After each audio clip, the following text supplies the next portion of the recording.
میں نیکی دعوت کی دھوپ میں مچاؤں، عطا ایسا کر حوصلہ یا الہی۔ ماہ سفر میں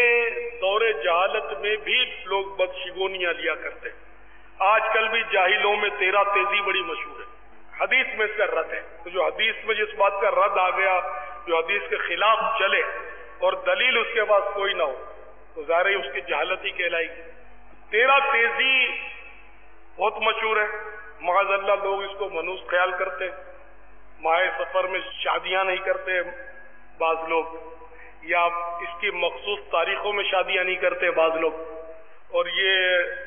عقیدہ بنا لیا ہے کہ سفر میں بلائیں نازل ہوتی ہیں۔ حدیث شریف میں فرمایا لا سفارہ، سفر سواد سے لا سفارہ،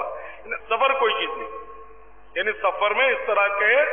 معاملات نہیں ہیں، یہ منحوس نہیں ہے، اس میں خصوصیت کے ساتھ کوئی بلاؤں کا نزول نہیں ہوا کرتا۔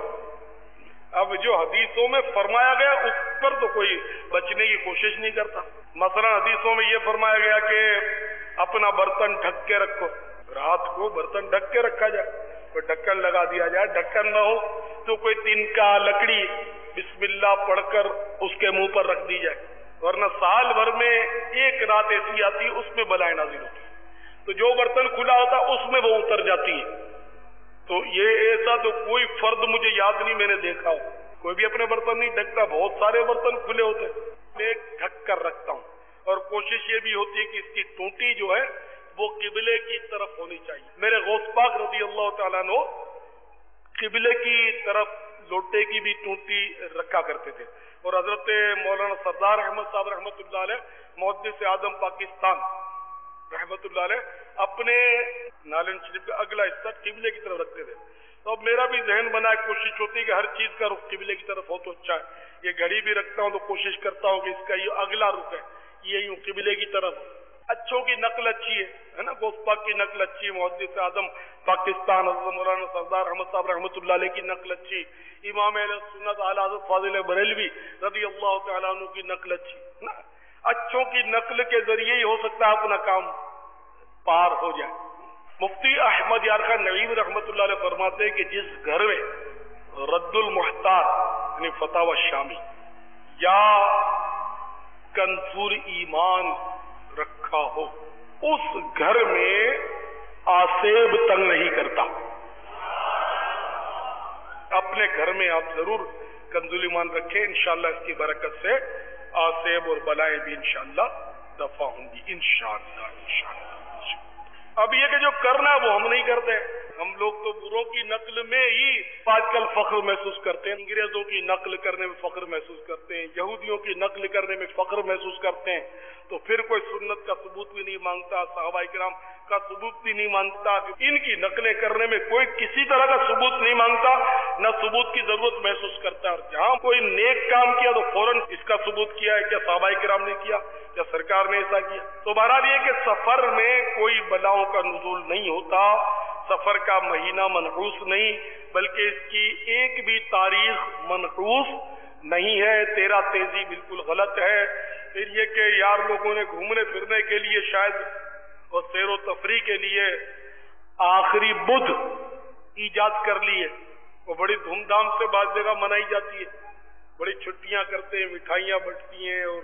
وہ پکنک پر لوگ جاتے ہیں، پتہ نہیں کیا کیا کرتے ہیں، نعوذ باللہ، اور آر سرکار کو بناتے ہیں صلی اللہ علیہ وسلم، معاذ اللہ کہ سرکار صلی اللہ علیہ وسلم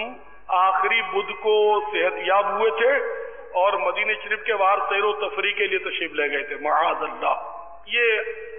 مشہور کیا ہے لوگوں نے، اس سنت کو ادا کرتے ہیں، نماز پڑھیں یا نہ پڑھیں، داڑھی رکھیں یا نہ رکھیں، یہ سنت ضرور ادا کرنی ہے، بہت میٹھی لگتی ہے ان کو یہ سنت، جبکہ یہ سنت بھی نہیں ہے بلکہ یہ بالکل الزام ہے، باہر شریعت میں لکھا ہے، پھر اعلیٰ حضرت رضی اللہ تعالیٰ عنہ کا فتویٰ بھی میں نے پڑھا ہے، سفر المظفر کی آخری بدھ جو ہے اس میں سرکار صلی اللہ علیہ وسلم کا سیر و تفریح کے لیے جانا بالکل ثابت نہیں، یہ جھوٹی روایتیں ہیں، لوگوں کی گڑی ہوئی باتیں ہیں، بلکہ آخری بدھ کو تو مرض جو تھا اس نے مزید شدت اختیار کی تھی، مرض نے شدت اختیار کی، اور یہ لوگ